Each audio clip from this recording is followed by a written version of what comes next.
If you're looking to play the Pokemon trading card game, League Battle decks are an amazing place to start. These competitive level decks out of the box are very strong, and with a couple of tweaks are good enough to compete at your locals, regionals, and even the World Championships. And today, I wanted to look at the current crop of League Battle decks and help you decide which one is for you. I'm Jeff from inthirdperson.com. Make sure to like the video, subscribe to the channel, and let's assess all three decks, discuss the pros and the cons, and let me help you decide which one you should get. Quick disclaimer before we start, there are a bunch of older League Battle decks that you still might see in a store. I would advise against picking up any of the ones you see on the screen, especially the Sun and Moon era ones that have the tag teams on them. None of those decks are currently standard legal. They have rotated out of the format and you cannot use them at most local tournaments, and definitely not any sort of Pokemon Regional Championship or World Championships. If you want to play them in casual play or play them in an expanded format event, you absolutely are free to do so. But for the purposes of this discussion, we're going to focus on the standard legal League Battle decks. Let's start with the oldest one. This is the deck list for Palkia VSTAR, and I'm not going to cover every single card here, but I will cover some of the highlights. We do get a 3-2 line of Palkia VSTAR. Palkia VSTAR is an incredibly strong attacker. For only 2 energy, can hit for up to 260 damage, and with choice belts, it can do upwards of 290 damage against Pokemon V, pretty much knocking out anything that isn't a VMAX in one hit. We have the 3-3 Bibro line, one of the best draw engines in the game. Radiant Greninja is an amazing secondary attacker with that Moonlight Shuriken attack, which Palkia can power up with Star Portal. And on top of that, really great for discarding energy and drawing cards. Manaphy is great for protecting the bench, and Hisuian Basculin's a sneaky good card in this deck, not only for setting up the bench, but if you are building a Goldengo deck, you can use this to evolve into Hisuian Basculegion, which also has an attack that synergizes really well with Goldengo and Palkia. Now let's move over to pros and cons. I think that the Palkia deck is a great foundation for other competitive decks. If you're looking to build Goldengo, Chien-Pao, even something like Blastoise, this is a great core. You're getting the Palkia, the Greninja, the Bibro line, you're getting Iridas, and all of those cards are foundational pieces for these other competitive decks. Now, if you're playing with Palkia straight up, it is one of the most versatile Pokemon in the game. It hits pretty hard for only a little bit of energy, and it can accelerate energy to itself and others. And just out of the box, assuming you're playing this without any sort of changes and tournament legality doesn't matter, I think the deck plays great. The only thing that really irked me about this deck is the fact that it only came with 2 Palkia VSTAR. You would play it out, so you got 2 Palkia set up, and then once one gets knocked out, you would use Clara to get the Palkia V and VSTAR back as your third and final attacker. But other than that, I loved the way that the deck played. It was very smooth, can draw cards, you can bench snipe, you can hit to the active really hard. This was a very cool deck for its time. However, its age is catching up to it. One of the biggest downsides is that a number of cards in this deck have already rotated out of standard format, and because standard is the primary way people play Pokemon, that's going to be a deal breaker. And some of these cards are really good because we don't really have any easy substitutions for Echoing Horn, Battle VIP Pass, Clara, or Melanie. So you're going to have to find some other ways of getting the deck up to code. Furthermore, Palkia as the lead attacker just kind of struggles against some of the most popular decks right now. Stuff like Charizard is the big one where you're just not doing enough damage most of the time. It's technically winnable if you can get a bench snipe early on here and there, or do some really nifty plays with how you approach the match. That's a really hard matchup though for Palkia VSTAR, and right now it just kind of works best as a secondary attacker in other decks. Like if you're building Chien-Pao or Goldengo, Palkia can really shine in that capacity, but you're essentially building another deck, like half a deck on top of this one, and that just kind of hurts the ease of play with this, because you're just going to have to build the whole deck anyway around this. So kind of the utility of having everything in one package kind of goes out the window if you're going to have to get Chen Paos and Goldingos and all that other stuff to complete the deck.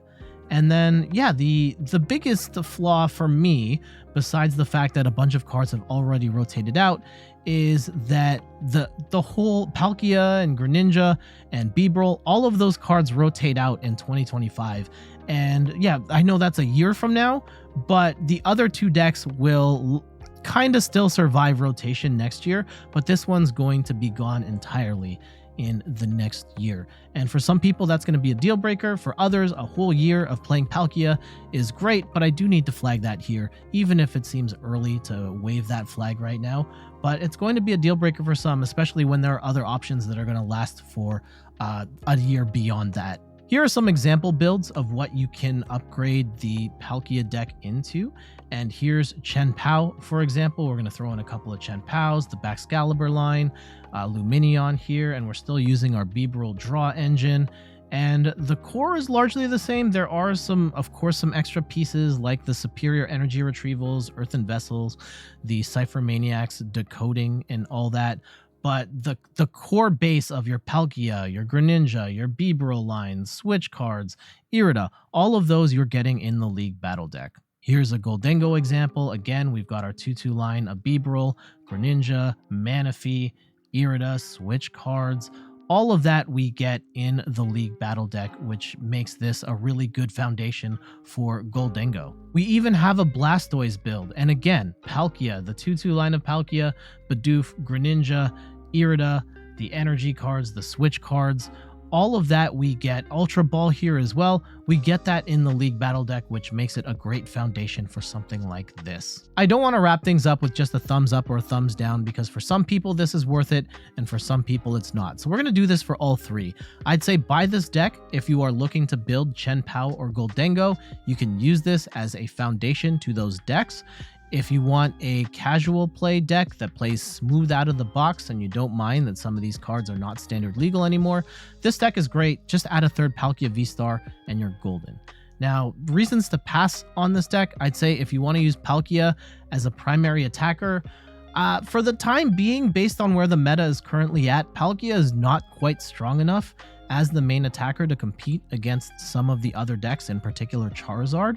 It has spiked in recent tournaments here and there pre-rotation, but I just see its ceiling at best as the primary attacker as being a rogue tier deck. And some people are going to want that. Other people, if you're looking for something a little more competitive, this might not be it for you unless you're willing to get the cards. And that's a big thing here, is that some of the cards have rotated out, so you're going to have to get cards to upgrade the deck, and even more cards if you're going to build a Chen Pao and Goldingo. If you want something that's a little more complete out of the box, this isn't it. And another potential red flag, I know 2025 is a ways away from the time I am publishing this video, but unlike the other two decks, this one will not be playable at all in the 2025 format because Palkia and Greninja and Bibarel will all rotate out. So that is something to consider as well. Let's move on. Miraidon was one of the best decks last year, and it was exciting initially to see that Miraidon was getting a League Battle deck. However, people had a lot of questions about this build, and I don't blame them. We do have Miraidon, which is a decent attacker doing 220 damage, can attack the next turn, and Tandem Unit is great ability for setting up the Lightning type Pokemon on the board. We also have the Regieleki V and V Max, and this is the big sticking point, as Regieleki boosts damage from lightning type Pokemon, basic lightning type Pokemon, by 30 per Regieleki, allowing Miraidon to hit for upwards of 280 damage before any sort of modifiers. However, people at the time were playing it with Flaffy instead, and then we're also missing some big attackers like Iron Hands, Raichu, and Raikou from this deck. So getting the Regielekis instead kinda stings. We also have the Bibarel line, which is a little bit of an odd inclusion here, but relative to the way this deck is built, I think it's fine, and Bibarel is a great draw engine in other decks as well. We are getting some good trainer cards in here as well, such as Quad Arven, Quad Boss's Orders, Quad Research, 4 Electric Generators good as well, Ultra Balls, and 4 Seal Stone is awesome because it's an expensive card to get on the secondary market, and you're just getting it as part of this deck. Of the 3 decks, Miraidon is the easiest to play. Really, just slap a Miraidon on the board, flood your board with lightning Pokemon, and then pray that your electric generators hit double energy every time so you can attack. And that's basically it.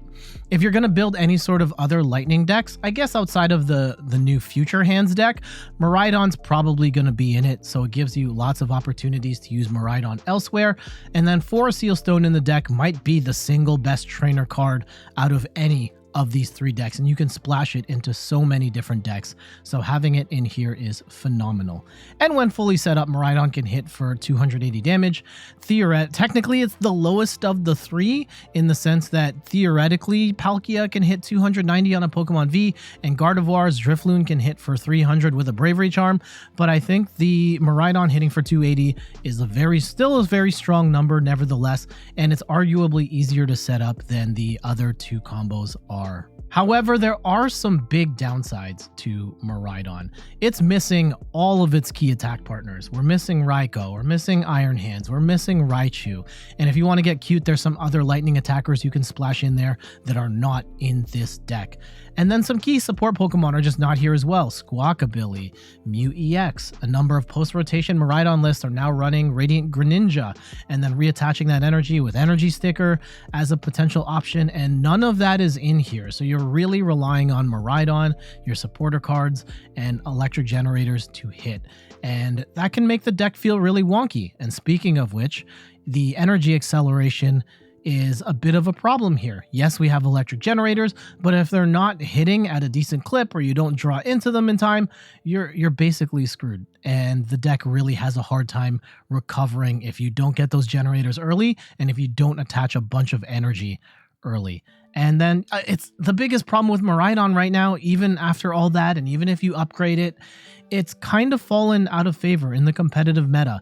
Decks like Charizard are just too hard for Miraidon to deal with because they're really bulky, and Miraidon just doesn't do quite enough damage or have any sort of alternative solutions to slowing some of the more meta decks down. Before, we used to have Path to the Peak or Peony to just kind of out-tempo them or control them, and none of those options are available anymore. So Miraidon has very much slipped to the outer edges of the competitive meta, making it a kind of tough choice to roll with, to be honest. Nevertheless, there are still some Miraidon players out there and doing well. I pulled some winning lists from Japan. Here's one that also features 2 Iron Hands, 2 Raikou. This one has the Regieleki line. It's 3-3 instead of 2-2, but we also keep the Zeraora in there. We've got the generators, Arven, Research Boss. So a lot of the pieces that you already have can go towards building this version of it. And the big new piece, there's a Bravery Charm to try and tank hits, XP Share to keep the energy on the board. Like, energy conservation is such a big problem with the League Battle deck as is, because there's no Flaffy to reattach energy from the discard pile, there's no energy stickers, and so this one uses XP Share to keep the energy moving from one Pokemon to another.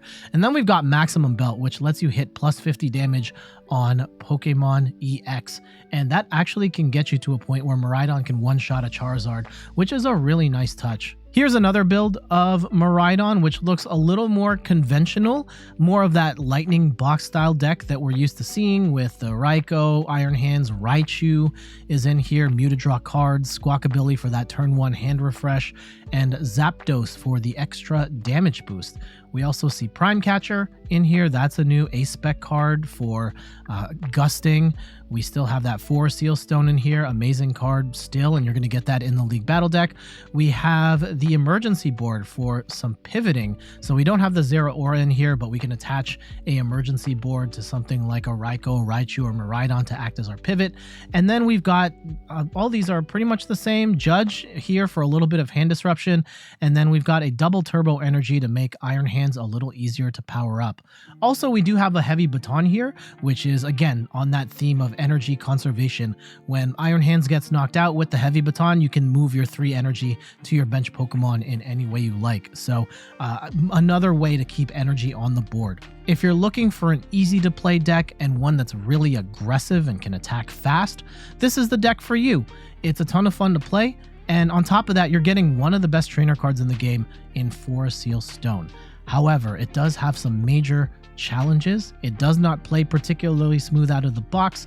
Any sort of energy management cards like a heavy baton, XP share, or energy sticker, none of those are in this deck. So you're relying entirely on the electric generators to keep you in the game, and it can feel really bad if you brick on those and have no plan B. And on top of that, even if you fully upgrade this deck with all of the attackers, with all of the energy conservation cards in there, it's still going to have a hard time. Unfortunately, Miraidon has slipped in the competitive meta, and it's just not the deck it once was. And in particular, decks like Charizard just absolutely eat this deck alive. So if you are planning on playing competitively, this might not be the deck for you. One other thing of note is that unlike the other two decks on this list, there is a deluxe battle deck that pairs pretty well with the Miraidon League Battle Deck. If you buy the League Battle Deck with the Zapdos Deluxe Battle Deck, you're getting a third Miraidon, you're getting Zapdoses, you're getting some Bravery Charms. It's kind of a nice way of upgrading the League Battle Deck. However, it still doesn't cover all of the deficiencies of the League Battle Deck, but it's a cool option to have. Last but not least, we've got the Gardevoir League Battle Deck. At the time of this recording, this deck is not out just yet, but it is out in April of 2024.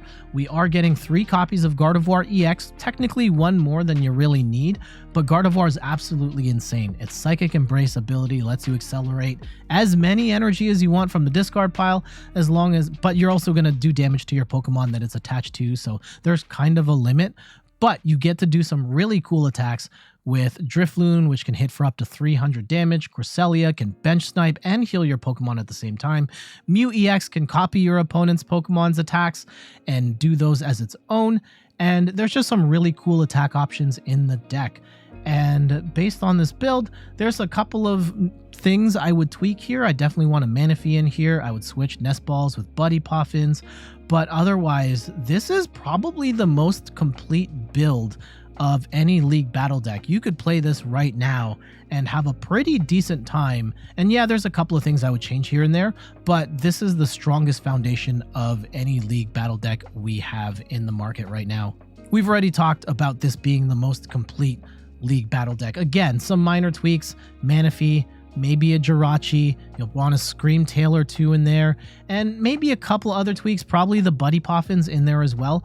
And then you probably also want like some other HP modifiers besides Bravery Charm, like a Luxurious Cape or Hero's Cape, that new ace spec. But relative to the other decks, this one requires the fewest amount of upgrades relative to those. So if you want the most complete deck, this is the one. And even if you don't necessarily want to play Gardevoir, there are so many good spare parts in this deck. The Kirlia engine can be the backbone of other decks. Luminion's a great card for grabbing supporters. Mew is a great draw engine. Radiant Greninja is a great draw engine.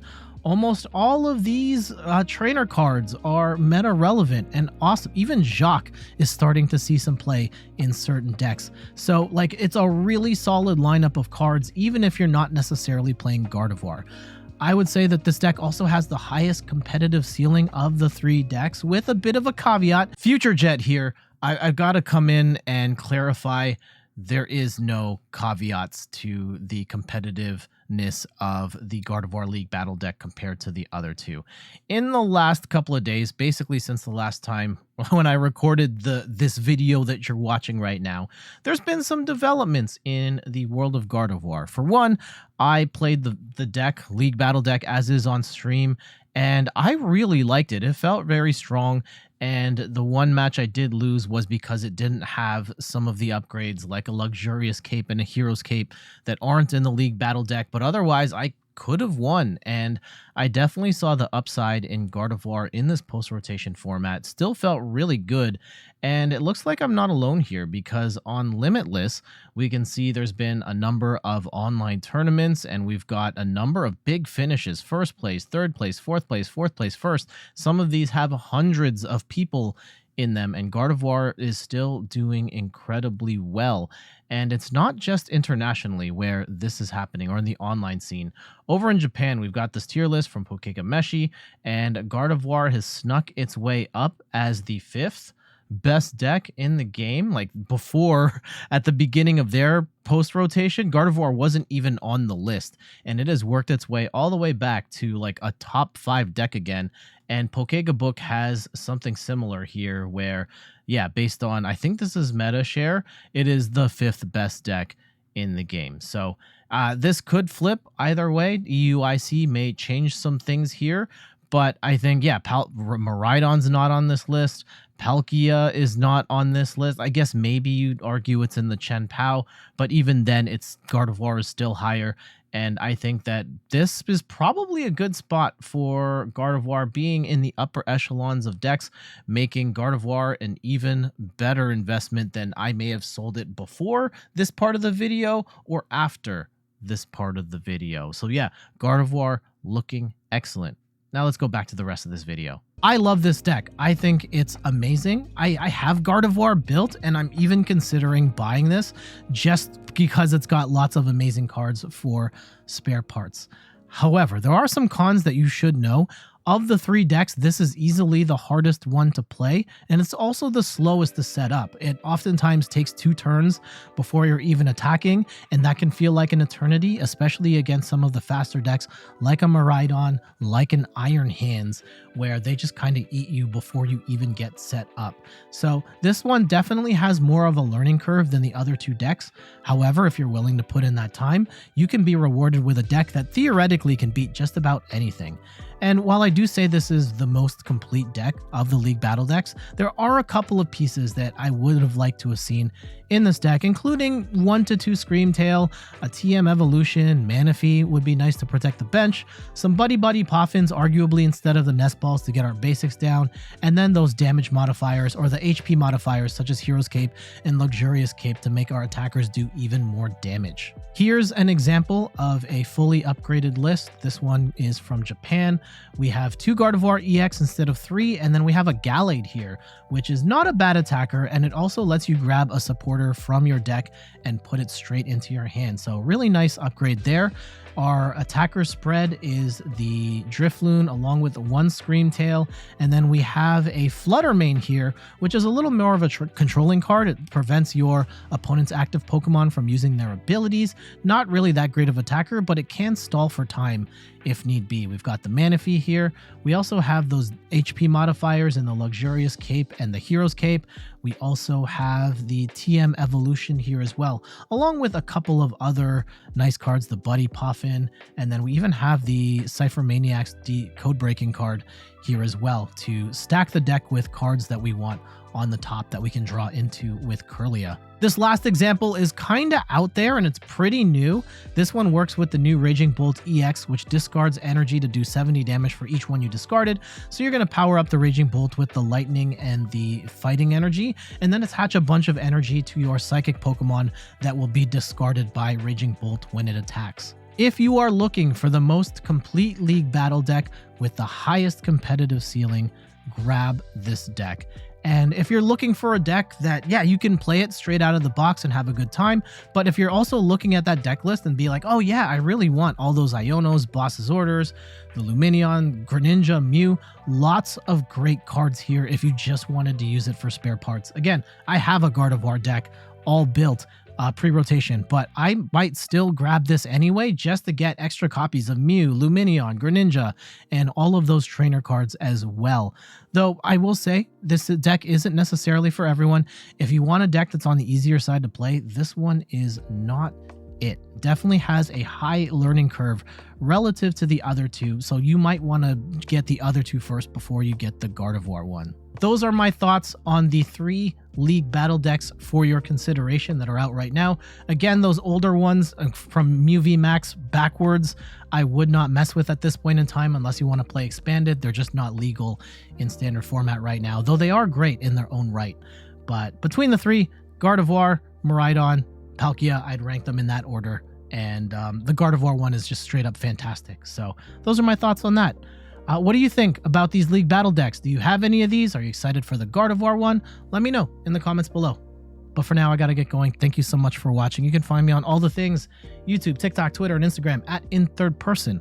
You can find me on Twitch at In Third Person, where I stream the Pokemon trading card game every Sunday at 10 a.m. Eastern Time. And check out the website inthirdperson.com for more articles and videos on video games, board games, and other nerdy pursuits.